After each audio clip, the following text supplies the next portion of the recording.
C'est dans une ambiance électrique, festive et de gaieté que s'effectue l'entrée en matière de cette première phase de la grande campagne d'évangélisation. Autour du thème « Jésus-Christ est la solution à tout problème », l'évangéliste Paul Bellinga revisite le livre de Marc dans son 5e chapitre qui met en lumière la puissance du Seigneur Jésus-Christ qui a vaincu les forces de la nature. Son satisfecit se lit sur le visage du berger. Quant à ce qui est de la mobilisation des fidèles. Je suis très content pour ce soir déjà. C'est notre première sortie dans ce grand stade et le Seigneur a accordé la grâce. Le peuple, la population était là et beaucoup sont venus à Jésus. C'est surtout ça qui m'intéresse. Oui, j'organise les programmes parce que, comme le Seigneur le dit dans Marc au chapitre 16, je suis parmi ceux-là qui ont cette vision-là, qui est la vision de sortir pour chercher les âmes pour le Seigneur Jésus.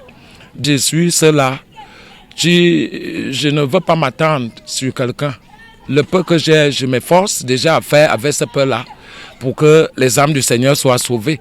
C'est environ 300 âmes qui sont venues s'abreuver à la source de la vie éternelle ce vendredi soir. Concerts religieux, prédications, prières pour les malades, prophéties et délivrances sont au rendez-vous de cette grande méditation. Une visite inopinée du Saint-Esprit a meublé la soirée de prière et les attentes des fidèles chrétiens. Une satisfaction se lit donc sur les visages des adeptes de la synagogue de vérité et de la puissance du Saint-Esprit. Satisfaction.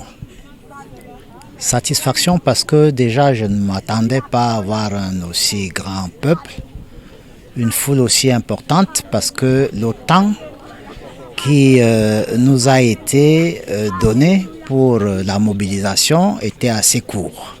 Ce qui faisait en sorte que la foule suit Jésus, c'était le miracle. Le comble de mes attentes, parce que je sais que ce n'est qu'en Jésus que toutes les solutions se trouvent. L'appel du Seigneur s'est une fois de plus fait entendre par ses enfants. Comme le dit Matthieu, venez à moi, vous tous qui êtes fatigués et chargés, et je vous donnerai du repos.